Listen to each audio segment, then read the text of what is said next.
নমস্কার বন্ধুরা, আজকে আপনাদের সামনে নিয়ে এসেছি একটা দারুণ রেসিপি কনডেন্সড মিল্ক বা মিল্ক মেড বা মিঠাই মেড, যে কোনো নামেই ডাকা হোক না কেন।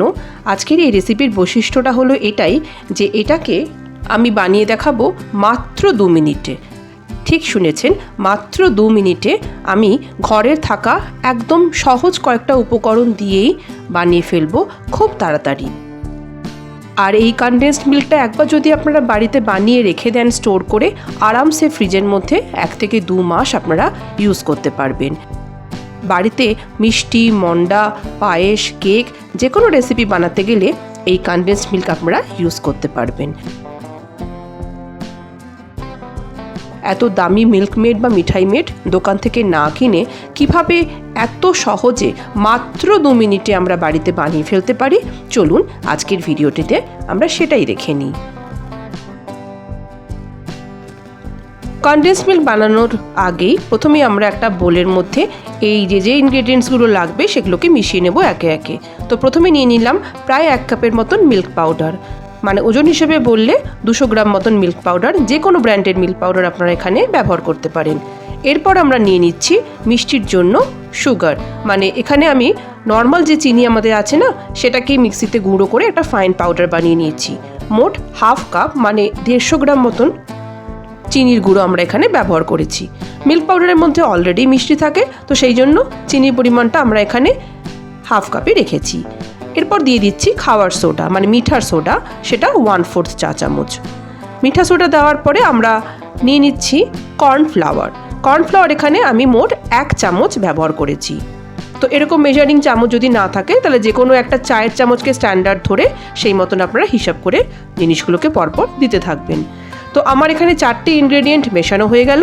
এবার একটা হুইস্কার দিয়ে এগুলোকে হালকাভাবে একসাথে মিশিয়ে নিচ্ছি শুকনো অবস্থাতেই। আজকের এই কনডেন্সড মিল্কটা আমাদের এত সহজে তৈরি হয়ে যাবে যে আপনারা ভাবতেই পারবেন না। নেক্সট আইটেম হিসেবে দিয়ে দিচ্ছি ঘি। ঘি এখানে আমি মোট 1 টেবিল চামচ ব্যবহার করেছি। ঘি না দিতে চাইলে তার পরিবর্তে আপনারা বাটারও দিতে পারেন।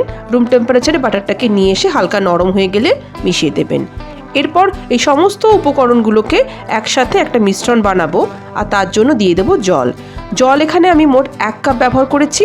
হালকা গরম করে নিয়েছি জলটাকে।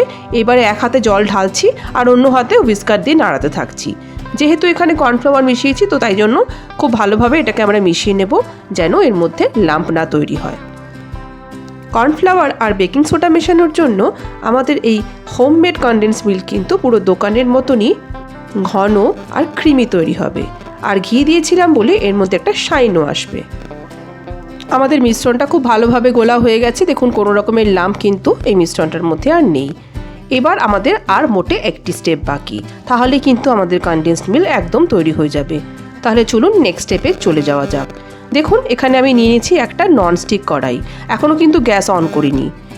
এই অবস্থাতে আমি পুরো যে মিশ্রণটা বানিয়ে রেখেছিলাম সেটা কড়াইয়ের মধ্যে শিফট করে দিলাম।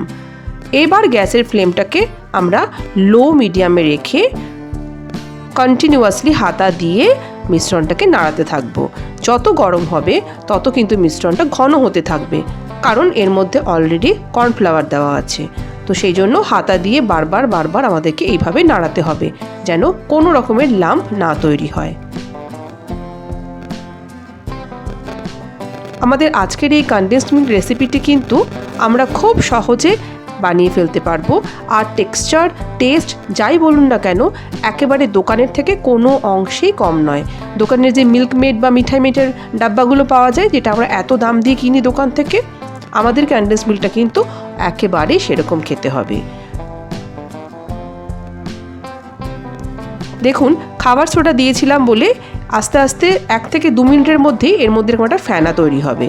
তো এরপর আর বড় জোর 1.5 থেকে 2 মিনিট, তারপরেই কিন্তু আমাদের কনডেন্সড মিল্ক একেবারে তৈরি হয়ে যাবে।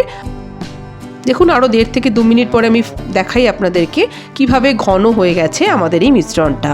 আর হাতাটার মধ্যে একটা বেশ ভালো রকমের কোটিংও তৈরি হয়ে যাচ্ছে। তো এই স্টেজে কিন্তু আমাদের কনডেন্সড মিল্কটাকে গ্যাস থেকে নামিয়ে নিতে হবে, কারণ এটা যখন ঠান্ডা হবে আরও কিন্তু ঘন হতে থাকবে। আমি একটা চামচ দিয়েও আপনাদেরকে দেখিয়ে দিচ্ছি যে কতটা একেবারে পারফেক্ট আমাদের এই টেক্সচারের কনডেন্সড মিল্ক তৈরি হয়ে গেছে। একবারে স্মুথ, সিল্কি, পারফেক্ট কনসিস্টেন্সির কনডেন্স মিল্ক কিন্তু আমরা বাড়িতে খুব সহজেই বানিয়ে নিতে পারবো।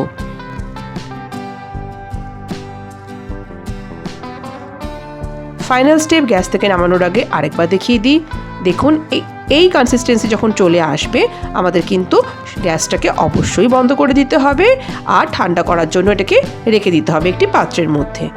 কনডেন্স মিল্ক আমাদের খুব সহজেই এইভাবেই বাড়িতে বানানো হয়ে যাবে। আর এইবার আমি একটা পাত্রের মধ্যে এটাকে শিফট করে নিচ্ছি। দেখুন উপর থেকে যখন ঢালছি একেবারে লাগছে না দোকানের মতন। দোকানে যে মিল্ক মেডের ডাব্বাগুলোতে আমরা কনডেন্স মিল্ক নিয়ে আসি একেবারে সেই কনসিস্টেন্সির। দেখুন এক্সিলেন্ট, একেবারে স্মুথ সিল্কি টেক্সচার, অসাধারণ আর শাইনিং। ঘি দেওয়ার জন্য আমাদের কিন্তু কনডেন্স মিল্কের শাইনিংটাও ভীষণই ভালো এসছে। তো দেখতেই পেলেন আমরা কত সহজে বাড়িতে মাত্র 2 মিনিটের মধ্যে কনডেন্সড মিল্ক বানিয়ে ফেলতে পারি। আর এবার আমি এটাকে একটা এয়ারটাইট বক্সের মধ্যে করে রেখে স্টোর করব আরামসে 2 মাসের জন্য। তো বন্ধুরা, আজকের এই ভিডিওটি যদি আপনাদের ইউজফুল লেগে থাকে তাহলে এটিকে একটি লাইক আর আমার চ্যানেল সোনালী কথাকে সাবস্ক্রাইব করার অনুরোধ থাকলো। আজকে এই অবধি, আবার চলে আসবো অন্যদিন অন্য কোনো নতুন রেসিপি নিয়ে। সবাই ভালো থাকবেন, সুস্থ থাকবেন। নমস্কার।